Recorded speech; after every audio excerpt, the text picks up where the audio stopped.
Dia amin'ny kafalila lalandava tompoko lahy sy tompoko vavy no hiarahako anareo eto amin'ny chaîne YouTube Jeanne Forêt Santé aty Canada. Ny ho resahantsika anio zany dia ny momba ny fitandrofana ny aretina homamiadana amin'ny fomba fitenintsika malagasy hoe aleo misoroka toy izay mitsabo. Ny hoadiadintsika anio zany dia ny boky nosoratan'ny docteur Richard Béliveau momba ny hoe les aliments contre le cancer. I dokotera Richard Béliveau moa zany dia mpampianatra amin'ny université UQAM, université du Québec à Montréal, ary izy dia mpampianatra biochimie ary directeurana laboratoire ny médecine nucléaire ao amin'ny hôpital Sainte Justine. Ary fisaorana manokana zany no atolotra azy nanaiky nanolorako ity fandaharana ity zany amin'ny alalan'ny fanolorana ny bokiny satria dia areti-mandoza ary mahafaty olona maro dia maro mihitsy zany eran'izao tontolo izao zany ny homamiadana na ny cancer. Ary aty Amerika Avaratra sy Eropa zany no tena betsaka indrindra zany ireo aretina ireo,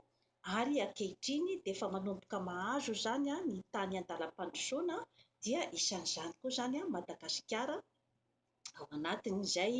tany efa manomboka mirongatra izay zany ny homamiadana. Inona moa zany no tena tsara ho fantatra zany momba ity aretina ity, satria dia tena mampitorakovitra mihitsy zany ny olona rehetra zany izany ataontsika hoe fitiliana, ka rehefa nivaly zany nivaly ny fitiliana na ny diagnostika dia hoe voan'ny cancer ianao dia mivarahotsana daholo zany ny mpianakavy, mivarahotsana ny marary mandre an'izany zavatra izany. Kanefa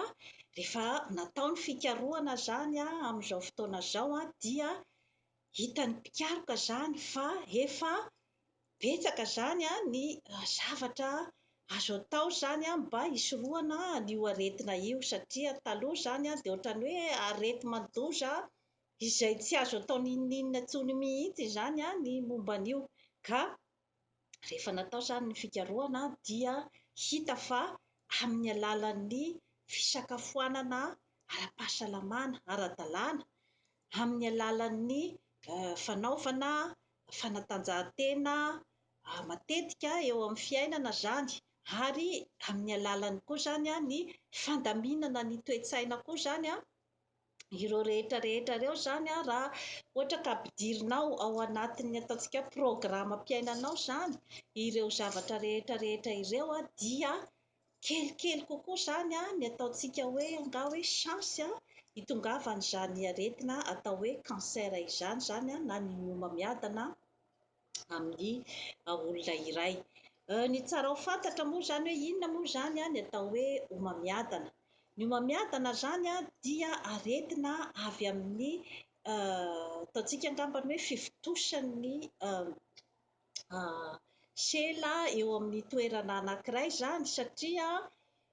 ny sela zany na ny cellule dia misy karazana ataontsika angamba hoe mekanisma zany mibaiko azy zany amin'ny famoronana isan'andro zany ny cellule ao amin'ny tenan'ny olombelona, ka io famoronana io zany dia baiko mirindra isan'andro ary ny angezan'ny cellule izay foronina zany dia mitovy daholo, mitovy tantana daholo zany ary mirindra araka ny tokony ho izy. Rehefa tonga nefa ny tsy mety dia manome baiko hafahafa zany io mekanisma mamboatra an'io cellule io zany sy ny mampitombo an'io, ka io baiko hafahafa io zany dia matetika avy amin'ny ataontsika angamba hoe tsy filaminan-tsaina na ny stress amin'ny fiainana andavanandro amin'ny alalan'ny sakafo tsy ara-pahasalamana, amin'ny alalan'ny fihinanana zavatra simika be loatra izay mety manimba koa zany ny cellule sy ny mécanisme ny ataontsika hoe métabolisme ao amin'ny tenan'ny olombelona, ka rehefa miova zany ilay baiko dia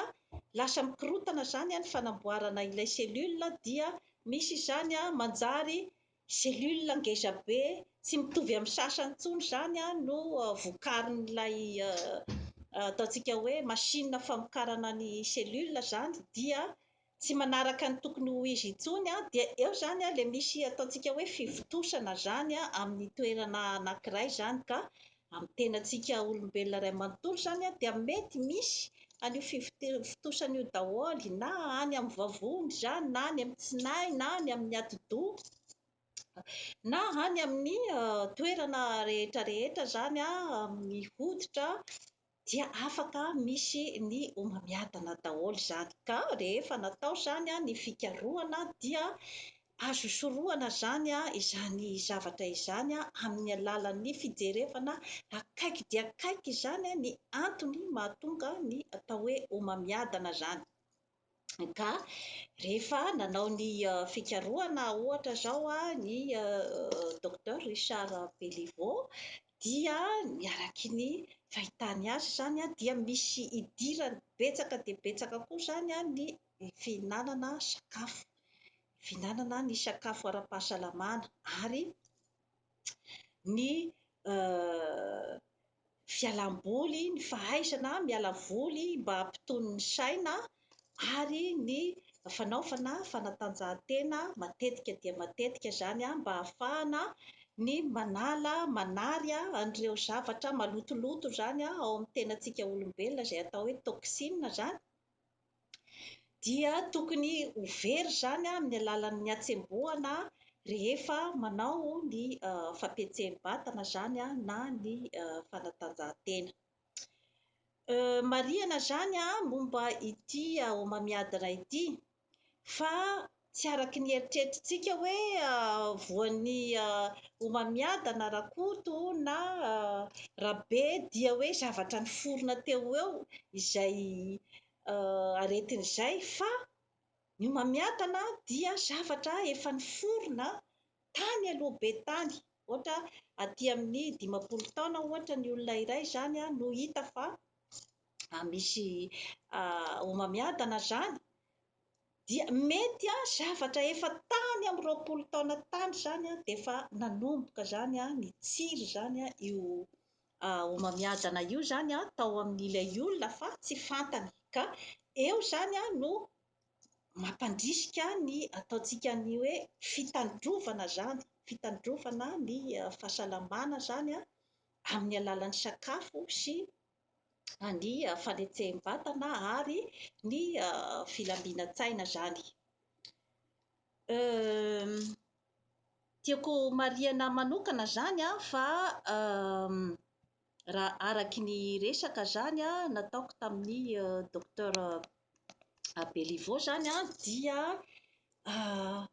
efa manomboka mirongatra zany any Madagasikara ny homamiadana zany amin'izao fotoana izao,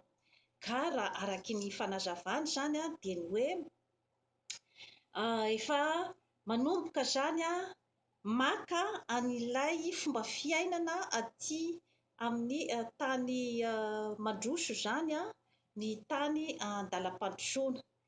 ary na eo amin'ny resaka sakafo zany dia efa manomboka zany mirona amin'ireny ataontsika hoe supermarché ireny zany ny fomba fihinanan'ny olona, kanefa tsara ho fantatra fa ny sakafo ambifotsy, ny sakafo efa vita ao anaty boaty, ny jus efa vita ao anaty tavoahangy dia matetika zany misy siramamy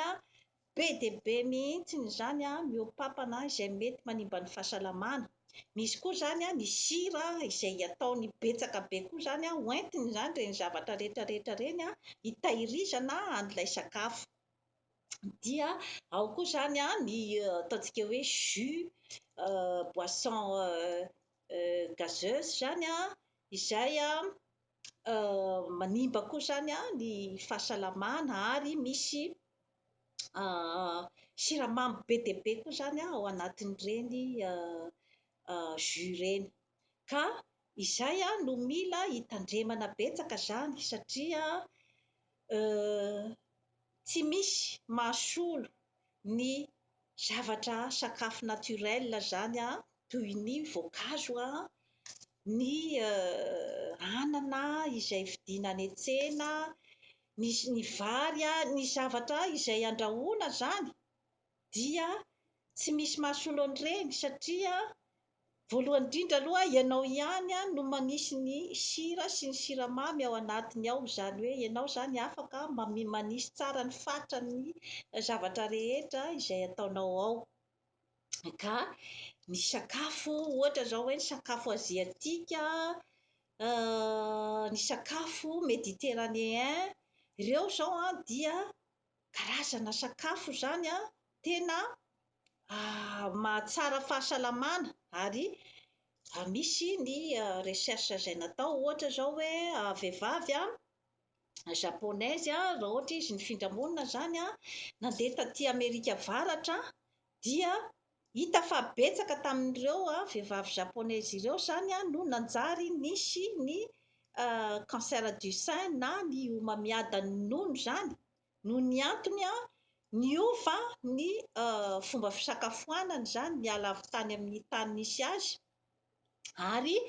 niova ny fomba fiainany satria aty zany misy ny ataontsika hoe betsaka kokoa zany ny resaka stress ny resaka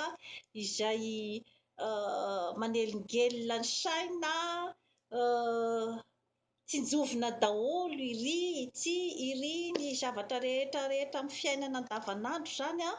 dia mety miteraka aretina zany izay zavatra izay ary ny homamiadana zany dia hita fa betsaka zany amin'ireo mpifindra monina izay tonga aty. Tsy latsa-danja amin'izany ny sakafontsika malagasy izay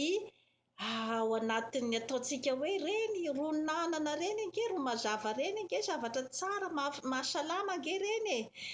ny ohatra hoe ny ataontsika hoe ny legioma andrahoana miaraka amin'ny totokena, ny akoho, ny trondro, reny zavatra rehetra reny dia zavatra mahasalama daholo fa tsy tokony zany tsika hoe andeha hirotoroto be loatra zany any amin'ny sakafo vita amin'ny be fotsy sy ny sakafo amin'ireny supermarché reny. Tsy miteny akory hoe aza mividy zavatra any amin'ny supermarché fa hoe lanjalanjaina zany mba tokony zany hoe isan'andro zany dia tsy maintsy zany mihinana ny ataontsika hoe voankazo sy ny legioma zany ny ao an-tokantrano fa tsy hoe akory hoe reny paty vidiana any amin'ny magasin ireny no sesefanao ny zanakao na ny biscuit na ny jus izay vidiana fa raha mba azonao atao zany dia rano na jus amboarina, jus naturel zany no tsaratsara kokoa zany no hoe omenan'ny ankizy ary ny fitandrovana ny fahasalamana dia mbola any amin'ny ankizy kely zany dia efa tokony hatomboka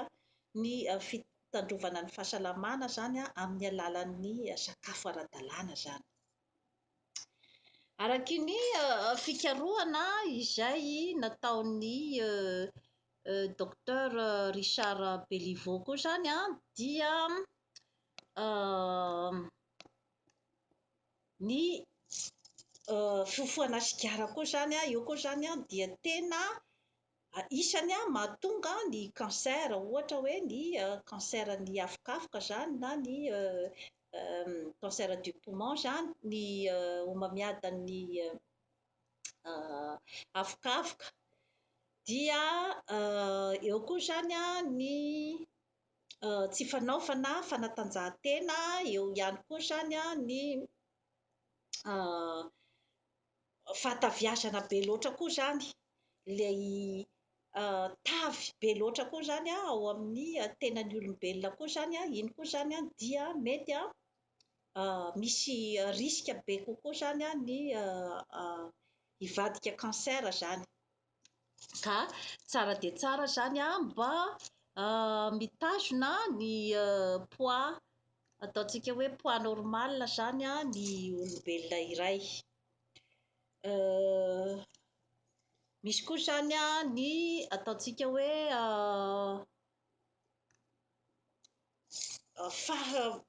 fahasorenan-tsaina be loatra zany a, fikorontanan-tsaina be loatra zany a amin'ny fiainana andavanandro a, eo a ny amin'ny asa, ny fanenjehana, ny fiainana an-tokantrano, ny fanenjehana, ny adidy maro samihafa zany a amin'ny fiainana andavanandro a. Ny fahatrana koa zany a, ao anatin'izay koa zany a dia misy fiantraikany be dia be koa zany a amin'ny hoe tsy filaminan-tsaina zany a eo amin'ny olona anankiray, ka mety miteraka koa zany a ny homamiadana. Ka tsara dia tsara foana zany a ny hoe manaraka ny sakafo ara-pahasalamana zany.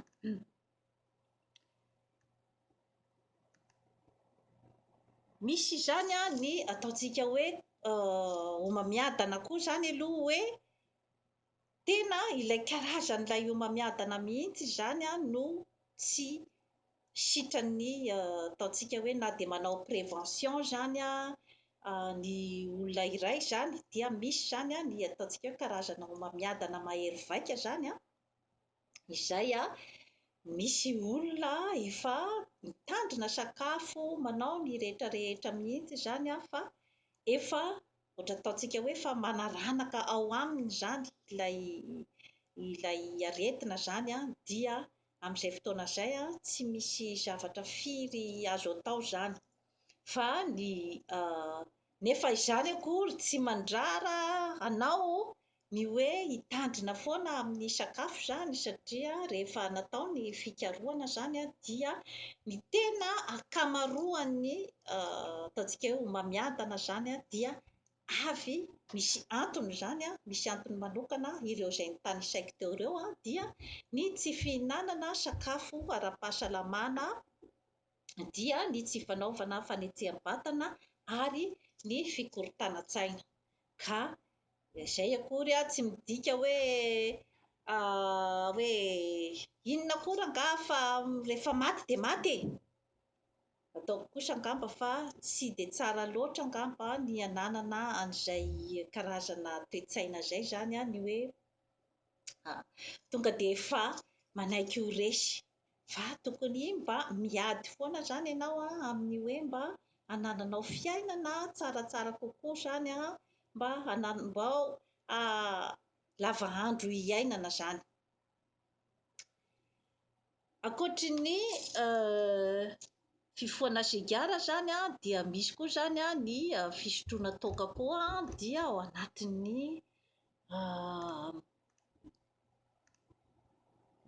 mahatonga koa zany a ny homamiadana. Ny fisotroana toaka moa zany a dia afaka ianao zany a hoe rehefa mba misy fety kely dia mba afaka misotro a, na hoe mba salasalaina zany ny fisotroana. Misy koa zany a ny eo amin'ny ataontsika hoe rehefa diso misy exposé be loatra zany a amin'ny masoandro,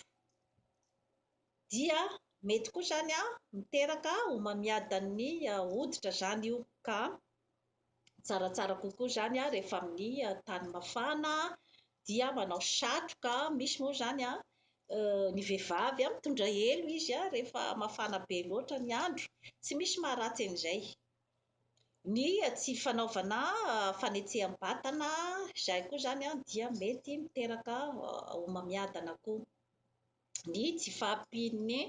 fihinanana ny ataontsika hoe legioma sy ny voankazo,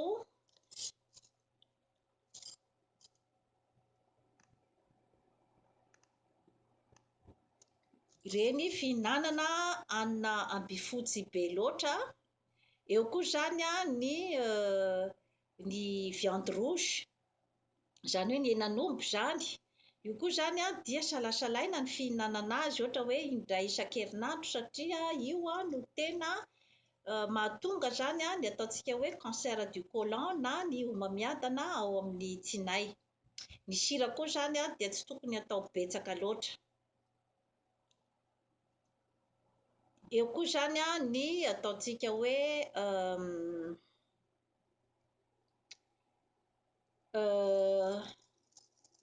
ny fihinanana zavatra izay ataontsika zany hoe vita amin'ny industrie zany. Ireo zany dia tokony daholo zany ho lanjalanjaina zany ny fihinanana ireo zavatra rehetra ireo.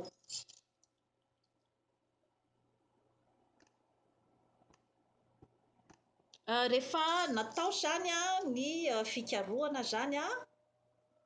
araky ny fikarohana nataon'ny docteur Richard Beliveau zany dia ny santan'ny ataontsika hoe zany hoe 30% zany ny hataviazana zany 30% ny hataviazana zany dia avy amin'ny non 30% cancer zany dia avy amin'ny hataviazana. Azafady indrindra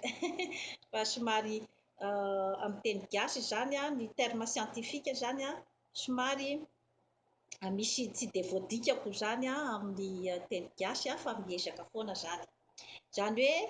hoe 30% ny cancer zany dia avy amin'ny hataviazana. Ny 5% zany dia avy amin'ny tsy fanaovana fanatanjahantena. Ny 3% dia avy amin'ny fisotroana ny alcool.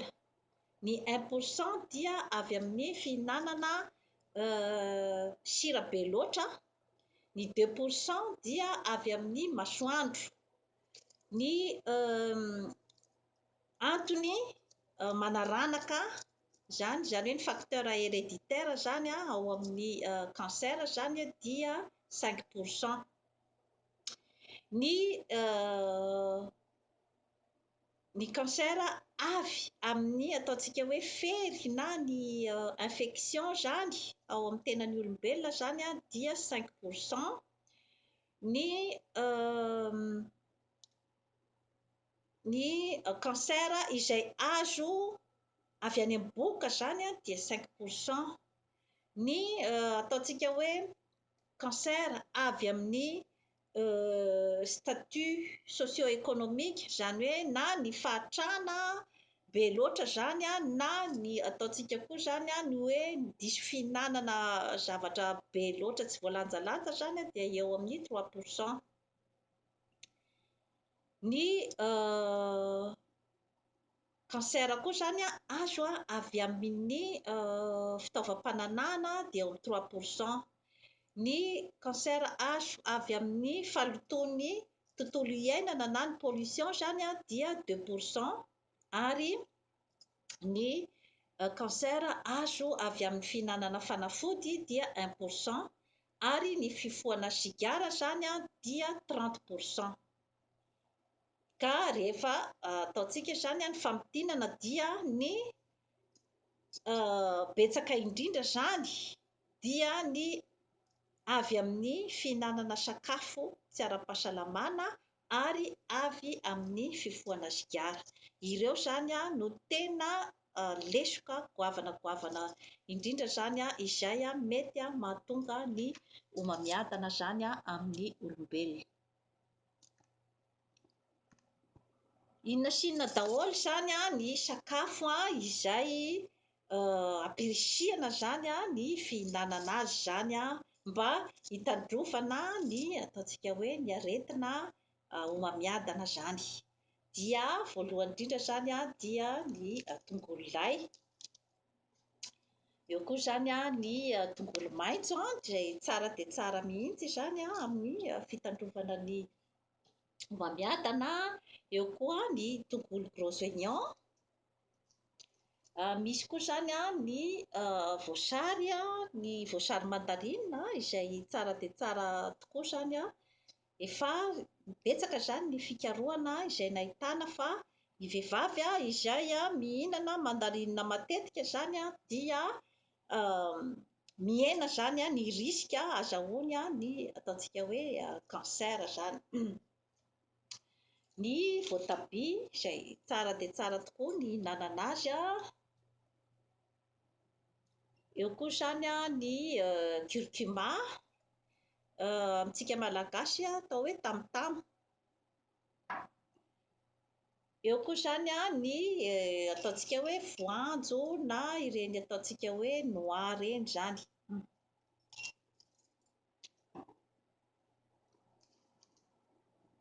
Eo koa zany ny thé vert, ny huile d'olive, ny voasary makirana,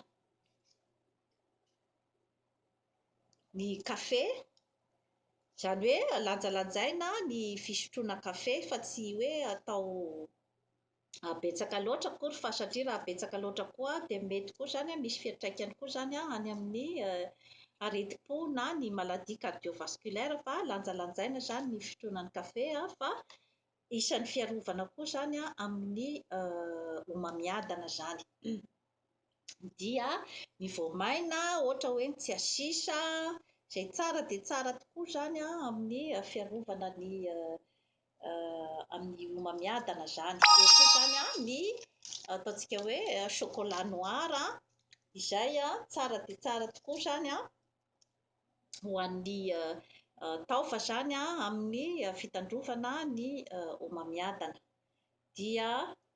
toy izay sy toy izay zany tomboky lahy sy tomboky vavy, eo ihany koa zany ny soya, ny brocoli, ny bleuet, reny zavatra rehetra rehetra reny zany dia tsara dia tsara ny mba hihinanana azy zany matetitetika na isan'andro mihitsy zany mba hiarovana an'izany aretina izay mampihodinkoditra ny rehetra rehetra amin'izao fotoana izao. Mbola averiko eto ihany zany fa ity fandaharana ity zany dia fiarovana fa tsy hoe fitsaboana ny homamiadana, satria rehefa tena fantatra zany fa voan'ny homamiadana zany ny olona iray dia efa sarosarotra ny andeha zany hiditra amin'ny fisorohana, fa tsaratsara ny misoroka toy izay mitsabo. Amin'izay fotoana izay efa miditra any amin'ny chimiothérapie sy ny radiothérapie indray zany rehefa tena hoe efa hita zany ny fitiliana fa tena hoe cancer zany na homamiadana no mahazo ny olona anankiray. Kanefa na izany ara dia mbola misy ihany koa nefa ny ataontsika hoe degren'ilay cancer koa zany. Raha ohatra ka mbola cancer miatomboka zany amin'ny toerana iray zany dia mbola azo anaovana ny ataontsika hoe fisorohana ihany, satria tamin'ny fikarohana zany dia mbola nahitana ihany fa raha ohatra ka mbola miforona zany amin'ny toerana iray zany ny cancer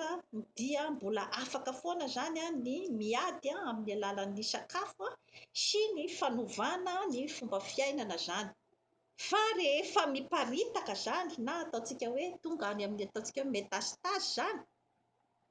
rehefa miparitaka any amin'ny taova iray manontolo zany dia iny dia efa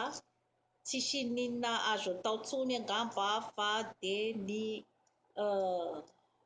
fitantanana ny fiainan'ilay olona zany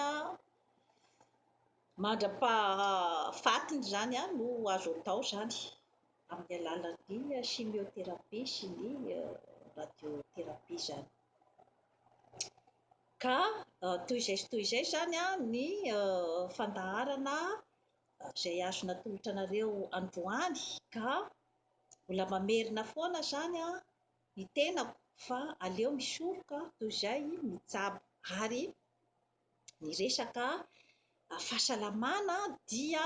averimberiko eto foana zany amin'ny fandaharana zany forêt santé, fa io no antoky ny ataontsika hoe fahasambarana zany ho an'ny olona anankiray,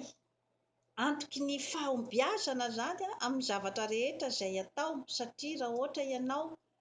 tsy salama dia mazava ho azy fa tsy ho tsapanao zany ilay ataontsika nga hoe satisfaction personnelle, ilay ianao sambatsambatra iny no afaka hanao zavatra betsaka amin'ny fiainana, afaka ataontsika hoe hanorina zavatra betsaka amin'ny fiainana, afaka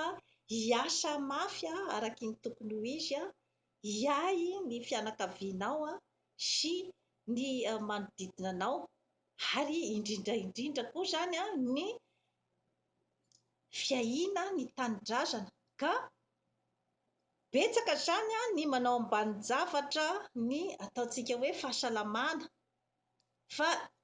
betsaka ny miteny izany hoe izaho dia tena tsy te halala an'izany resaka fitandrovana fahasalamana izany fa izaho tsy nianatra dokotera. Ny dokotera eo hanao ny asany rehefa marary izay indray dia safidin'ny tsirairay indray izay, fa ny tsara dia tsara dia ny hoe manan-tsafidy ianao, fa tsy hoe efa voatery izany tonga amina toe-javatra anankiray izay tsy azo atao n'inona intsony, fa hoe mba manan-tsafidy ianao izany hoe afaka ny soroka izany ilay aretina. Dia toy izay sy toy izay indray izany ny azona tolotra anareo androany dia mirary ianareo izany ho salama tsara ara-batana sy ara-tsaina ary ara-panahy, ary hijereva matetitetika ny Jeanne Forêt Santé eto amin'ny fandaharana YouTube fa hatsara ny fiainanao ary manaova abonnement. Saotra tompoko amin'ny manaraka indray.